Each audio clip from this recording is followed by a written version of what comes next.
साथियों नमस्कार, कैसे हैं आप लोग। आई होप कि अपने अच्छे होंगे। आपकी जो स्टडी चलेगी बहुत बेहतरीन चलेगी। तो आज के क्लास में बात करेंगे क्लास 12th के बायोलॉजी को तमाम क्वेश्चन जो आपके एग्जाम के लिए काफी ज्यादा इंपॉर्टेंट है। ठीक है, आप लोग अच्छे तरीका से देखिएगा क्योंकि पूरे गैस क्वेश्चन आपके बीच कराया जा रहा है। तो आप बेहतरीन तरीका से देखिएगा, कोई भी क्वेश्चन को छोड़ने का कोशिश न कीजिएगा। ठीक है ना। तो चलिएगा बिना टाइम का क्वेश्चन की तरफ बढ़ते हैं। इससे पहले क्लास को लाइक नहीं किया तो क्लास को लाइक करके चैनल को सब्सक्राइब कर लीजिएगा और हमारे साथ आप लोग भी आंसर को लगाते चलिएगा ताकि आंसर जो है कंफर्म हो जाए। ठीक है, देखो 1 नंबर क्वेश्चन आपके स्क्रीन पर है। देखो कहा जा रहा है निम्नलिखित में से कौन उभयलिंगी पादप नहीं है। कौन उभयलिंगी पादप नहीं है तो पपीता नहीं है। बिल्कुल ऑप्शन ए हो जाएगा। 1 का ऑप्शन ए हो जाएगा, याद रखिएगा। 1 का ऑप्शन क्या हो जाएगा, ए हो जाएगा। ठीक है, चलिएगा यहाँ 2 नंबर क्वेश्चन में बाबू कहा जा रहा है बिना निषेचन के पौधे का उत्पादन किनके द्वारा किया जाता है। बिना निषेचन के पौधे का उत्पादन किनके द्वारा किया जाता है। तो आप कहेगा गुरुदेव जी हम करते हैं किसके, कायिक प्रवर्धन के द्वारा। बिल्कुल ऑप्शन सी हो जाएगा। 2 का ऑप्शन सी हो जाएगा, याद रखिएगा। बाबू क्लास को लाइक करते चलिएगा, जितने बच्चे देख रहे हैं क्लास को लाइक करते चलिएगा आप सब। ठीक है, चलो यहाँ 3 नंबर क्वेश्चन बहुत इंपॉर्टेंट है। कहा जा रहा है ये परिवर्तन जो लार्वा को एक्स में परिवर्तित कर देता है उसे हम लोग क्या कहते हैं। ये बहुत इंपॉर्टेंट है। आप कहेगा सर कलांतर कहते हैं। बिल्कुल ऑप्शन सी करेक्ट हो जाएगा। 3 का ऑप्शन सी हो जाएगा, याद रखिएगा। नेक्स्ट क्वेश्चन का आंसर लगाइएगा बाबू। यहाँ 4 नंबर क्वेश्चन में देखो क्या कहा जा रहा है। कहा जा रहा है निम्नलिखित में से किसमें बाह्य निषेचन होता है। निम्नलिखित में से किसमें बाह्य निषेचन होता है बाबू, जल्दी लगाओ। तो मेढक में बाह्य निषेचन होता है, नहीं तो हिरण, घोघा और मनुष्य में आंतरिक निषेचन होता है। ये याद रखिएगा, यानी इसका ऑप्शन ए हो जाएगा 4 का। ठीक है, अगला क्वेश्चन देखो बाबुआ। कहा जा रहा है कि मनुष्य में युग्मकों की गुणसूत्रों की संख्या कितनी होती है। मनुष्य में युग्मकों के जो है गुणसूत्रों की संख्या जो होती है वो 23 को होती है। कितना 23 को होती है। ऑप्शन बी करेक्ट हो जाएगा। ठीक है, 5 का ऑप्शन बी हो जाएगा, याद रखिएगा। ठीक है, अगला क्वेश्चन देखोगे यहाँ 6 नंबर क्वेश्चन में क्या कहा जा रहा है। कहा जा रहा है मुकुलन द्वारा जनन किसमें होता है। मुकुलन द्वारा जनन जो होता है बाबू किसमें होता है, तो याद रखिएगा ईस्ट में होता है। ठीक है, ईस्ट में होता है, यानी ऑप्शन इसका ए करेक्ट हो जाएगा। ठीक है, 6 का ऑप्शन ए हो जाएगा, याद रखिएगा। चलो यहाँ 7 नंबर क्वेश्चन में क्या कहा जा रहा है बाबू, इनमें से कहा जा रहा है इनमें से कौन सा कुट फल है। इनमें से कौन सा कुट फल का उदाहरण है। तो याद रखिएगा सेब जो है ना, सेब जो है कुट फल का उदाहरण है, यानी ऑप्शन डी करेक्ट हो जाएगा। 7 का ऑप्शन डी हो जाएगा, याद रखिएगा। अगला क्वेश्चन देखोगे रे बाबू, यहाँ 8 नंबर क्वेश्चन में क्या कहा जा रहा है। कहा जा रहा है कि भ्रूण कोश की सेंट्रल कोशिकाएं है। भ्रूण कोश की सेंट्रल कोशिकाएं जो होती है वो क्या होती है। तो आप कहेगा गुरुदेव जी हम जानते हैं द्वितीय केंद्र होते हैं, यानी सेकेंडरी न्यूक्लियस है ना। बिल्कुल ऑप्शन बी करेक्ट हो जाएगा 8 का। ठीक है बाबू, अगला क्वेश्चन देखो। यहाँ 9 नंबर क्वेश्चन में कहा जा रहा है कि प्राग भित्ति होती है। बाबू प्राग भित्ति क्या होती है, तो कहिएगा सर द्विस्तरीय होती है। बिल्कुल ऑप्शन बी हो जाएगा। 9 का ऑप्शन बी हो जाएगा, याद रखिएगा। अगला क्वेश्चन देखोगे, यहाँ कहा जा रहा है ना कि किसने सिद्ध किया कि कोशिका टोपिपोटेंट होती है। किसने सिद्ध किया कि कोशिका जो होती है टोपिपोटेंट होती है। तो यह जो है ना, याद रखिएगा स्टीवार्ड साहब ने किए थे। बिल्कुल ऑप्शन डी करेक्ट हो जाएगा। 10 का ऑप्शन डी हो जाएगा, याद रखिएगा। चलो यहाँ कहा जा रहा है ना गेहूं में परागन किनके द्वारा होता है। गेहूं में परागन किनके द्वारा होता है, तो कहिएगा सर गेहूं जो है ना उसमें याद रखिएगा वायु परागन होता है। ठीक है, ऑप्शन ए हो जाएगा। 11 का ऑप्शन ए हो जाएगा, याद रखना है। ठीक है, अगला क्वेश्चन का आंसर लगाओगे। देखो 12 नंबर क्वेश्चन में क्या कहा जा रहा है। कहा जा रहा है ना एक प्रारूपी आवृत बीजी भ्रूण कोश प्राय है। एक प्रारूपी आवृत बीज भ्रूण कोश प्राय क्या है। तो आप कहेगा सर 7 कोशिकीय होता है ना, यानी 7 सेल्ड होता है। ठीक है ना, यानी ऑप्शन डी करेक्ट हो जाएगा। ठीक है, 12 का ऑप्शन बाबू डी हो जाएगा, याद रखना। अगला क्वेश्चन 13 नंबर क्वेश्चन में क्या कहा जा रहा है। देखो कहा जा रहा है निम्नलिखित में से कौन भारी मात्रा में प्रोजेस्टेरोन हार्मोन को स्रावित करता है। कौन जो है भारी मात्रा में प्रोजेस्टेरोन हार्मोन को क्या करता है, स्रावित करता है। तो पीट पिन जिसे कॉपर्स ल्यूटियम के नाम से हम लोग जानते हैं, यानी ऑप्शन सी करेक्ट हो जाएगा। 13 का ऑप्शन बाबू सी हो जाएगा, याद रखना। यहाँ 14 नंबर क्वेश्चन में कहा जा रहा है कोशिकीय अवस्था में भ्रूण क्या कहलाता है। बाबू कोशिकीय अवस्था में भ्रूण जो कहलाएगा ना, याद रखिएगा ओमरुल्ला कहलाता है। ऑप्शन बी हो जाएगा। 14 का ऑप्शन क्या होगा, बी हो जाएगा, यानी 14 का ऑप्शन बी होगा, याद रखना। यहाँ जो है 15 नंबर क्वेश्चन में क्या कहा जा रहा है। देखो कहा जा रहा है कोशिकीय कार्य के सटुलीय कोशिका सहायक है। बाबू सटुलीय कोशिका जो होती है वो किसका सहायक होती है, तो शुक्राणुओं की परिपक्वन की सहायक होती है। बिल्कुल ऑप्शन सी करेक्ट हो जाएगा। 15 का ऑप्शन सी हो जाएगा, याद रखिएगा। क्लास को लाइक करते चलिएगा आप सब जितने बच्चे देख रहे हो, ठीक है।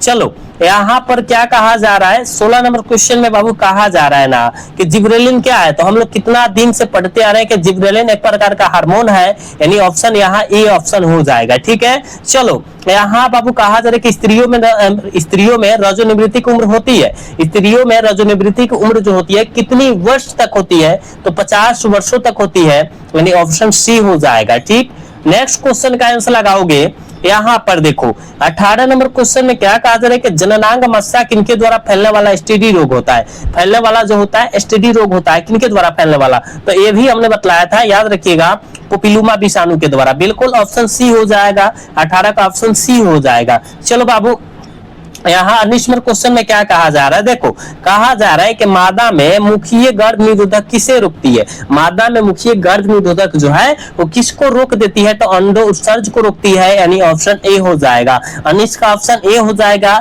याद रखिएगा। चलो यहाँ पर क्या कहा जा रहा है 20 नंबर क्वेश्चन में बाबू कहा जा रहा है कि प्रथम मानव जनसंख्या का विस्फोट का कारण क्या हुआ था, प्रथम बार जो हुआ था मानव जनसंख्या में विस्फोट हुआ था, उसका कारण क्या था, तो कृषि में घोर कमी आई थी, ऑप्शन ए करेक्ट होगा। ठीक है, चलो बाबू यहाँ पर 21 नंबर क्वेश्चन में कहा जा रहा है कि मानव जनसंख्या वृद्धि है, देखो मानव जनसंख्या वृद्धि दर क्या होती है, तो कहना है कि मानव जनसंख्या वृद्धि दर दिन पर दिन क्या हो रही है, बढ़ रही है। ठीक है, तो यहाँ बढ़ तो नहीं दिया है, तो नॉन ऑफ दीज मारेंगे ना, यानी ऑप्शन डी हो जाएगा, क्योंकि बढ़ कहीं नहीं दिया है। ठीक है, चलो अगला क्वेश्चन का आंसर लगाओगे, कहा जा रहा है मेंडल ने कितने लक्षणों का अध्ययन किया था, तो 7 लक्षणों का, कहा दिया है, कहिएगा गुरुदेव जी ऑप्शन सी में दिया है, ऑप्शन सी करेक्ट हो जाएगा। अगला क्वेश्चन देखोगे 23 नंबर क्वेश्चन में क्या कहा जा रहा है बाबू, देखो 23 नंबर क्वेश्चन में कहा जा रहा है पृथक्करण के सिद्धांत को और क्या कहते हैं, बाबू रे पृथक्करण के सिद्धांत को और क्या कहते हैं, तो युग्मकों की शुद्धता का नियम कहते हैं, बिल्कुल ऑप्शन सी हो जाएगा। 23 का ऑप्शन बिल्कुल ऑप्शन सी होगा, याद रखिएगा। नेक्स्ट क्वेश्चन बाबू यहाँ देखो 24 नंबर क्वेश्चन में क्या कहा जा रहा है, मेंडल का द्वितीय नियम क्या है, जल्दी बतलाओ तो, मेंडल का द्वितीय नियम क्या है, तो आप कहेगा सर स्वतंत्र अभिविहु का नियम है, बिल्कुल ऑप्शन डी हो जाएगा। क्लास को लाइक करो, सारे बच्चे क्लास को लाइक करो, जितने बच्चे देख रहे हो तुम सब। ठीक है, अगला क्वेश्चन देखोगे, यहाँ देखो यहाँ 25 नंबर क्वेश्चन में क्या कहा जा रहा है कि डाउन सिंड्रोम एक है, डाउन सिंड्रोम क्या होता है, तो कहिएगा सर करे कि गुणसूत्रीय विवर्धी होता है, बिल्कुल ऑप्शन बी हो जाएगा। ठीक है, अगला क्वेश्चन देखोगे, कहा जा रहा है कि मानव रुधिर, कहा जा रहा है मानव रुधिर एबी वर्ग में क्या है, मानव रुधिर एबी वर्ग में क्या होती है, तो आप कहिएगा सर हम जानते हैं एंटीबॉडीज अनुपस्थित होते हैं, ऑप्शन बी हो जाएगा। 26 का ऑप्शन बी हो जाएगा, याद रखिएगा। ठीक है, अगला क्वेश्चन देखोगे, कहा जा रहा है ना यहाँ 27 नंबर क्वेश्चन में कहा जा रहा है कि मनुष्य में पुरुष की बात किया गया है, गुणसूत्र की संख्या क्या होती है, बाबू हमने बताया था अगर पुरुष के पूछे तब मरना है 44 प्लस 100i। ठीक है, और स्त्री की बात करें, महिला की बात करें तो 44 प्लस उसमें 1 होता है। ठीक है, यानी दोनों कंफर्म हो गया ना, तो यानी ऑप्शन क्या मारेंगे हम लोग, बी मारेंगे। ठीक है, 27 का ऑप्शन बाबू रे बी हो जाएगा, याद रखना। अगला क्वेश्चन देखोगे, यहाँ पर क्या कहा जा रहा है, देखो कहा जा रहा है ना यूरेसिल किससे संबंधित होता है, यूरेसिल जो होता है याद रखिएगा वो किससे संबंधित होता है, तो आप कहेगा सर आरएनए से संबंधित होता है, ऑप्शन नहीं करेक्ट होगा। क्लास को लाइक काहे नहीं करते आप लोग, क्लास को लाइक करते चलिएगा बाबू। ठीक है, चलो यहाँ पर 29 नंबर क्वेश्चन में क्या कहा जा रहा है, आनुवंशिक कूट में कूट के लिए कितने कूट शब्द होते हैं, देखो कितने कूट शब्द होते हैं, तो याद रखिएगा 3, और कितने कूट होते हैं, अगर शब्द हटा दे, अगर शब्द यहाँ हटा दिया जाए तो याद रखिएगा 64 कूट होते हैं। ठीक है ना, यानी ऑप्शन इसका क्या हो जाएगा, सी करेक्ट हो जाएगा 29 का। ठीक है बाबू, चलो यहाँ पर 30 नंबर क्वेश्चन में कहा जा रहा है ना प्रतिकोडन या एंटीकोडन पाए जाते हैं, प्रतिकोडन या एंटीकोडन पाए जाते हैं, तो आप कहेगा सर टीआरएनए में पाया जाता है, यानी ऑप्शन बी करेक्ट हो जाएगा। 30 का ऑप्शन बी होगा, याद रखिएगा। यहाँ 31 नंबर क्वेश्चन में कहा जा रहा है कि डीएनए इनमें से किसका आनुवंशिक पदार्थ है, डीएनए इनमें से किसका आनुवंशिक पदार्थ है, तो याद रखिएगा बैक्टीरियोफेज का, बिल्कुल ऑप्शन बी होगा 31 का बाबू, याद रखना है। ठीक है, अगला क्वेश्चन देखोगे, आरएनए से जो डीएनए बनता है उसे हम लोग क्या कहते हैं, आरएनए से जो डीएनए बनता है उसे सी डीएनए कहते हैं, क्या कहते हैं, सी डीएनए कहते हैं, यानी ऑप्शन डी करेक्ट ऑप्शन हो जाएगा। देखो यहाँ 33 नंबर क्वेश्चन में क्या कहा जा रहा है, सैटेलाइट डीएनए निम्नलिखित में से किसका उपयोगी साधन है। सैटेलाइट डीएनए निम्नलिखित में से किसका उपयोगी साधन है, तो विधि विज्ञान, जिसे प्रोसेस विज्ञान भी कहते हैं, साइंस भी कहते हैं, यानी ऑप्शन करेक्ट बी हो जाएगा। ठीक है बाबू, देखो बहुत इंपॉर्टेंट है ये क्वेश्चन, कराया जा रहा है आपके एग्जाम में, 100% आने वाला क्वेश्चन है। चलो यहां पर कहा जा रहा है ना कि समकार्य संरचनाएं किसके परिणाम स्वरूप है, समकार्य संरचनाएं किसके परिणाम स्वरूप है, जल्दी लगाओ तो कहिएगा सर अभिसारी विकास का। बिल्कुल ऑप्शन बी हो जाएगा, 34 रखना है। ठीक है 34 का ऑप्शन बी हो जाएगा, याद रखना है। अगला क्वेश्चन का आंसर लगाओगे, इसके लास्ट क्वेश्चन है, कहा जा रहा है जावा कॉपी मानव की कपाल क्षमता क्या होती है, जावा कॉपी मानव की कपाल क्षमता क्या होती है, तो हमने बताया था 900 सीसी होती है, आपको याद रखना है। बिल्कुल ऑप्शन ए हो जाएगा, 35 का ऑप्शन ए हो जाएगा, याद रखिएगा आप लोग। ठीक है तो बाबू आज का क्लास की लास्ट क्वेश्चन था, लेकिन हम लोग जितना क्वेश्चन लाए थे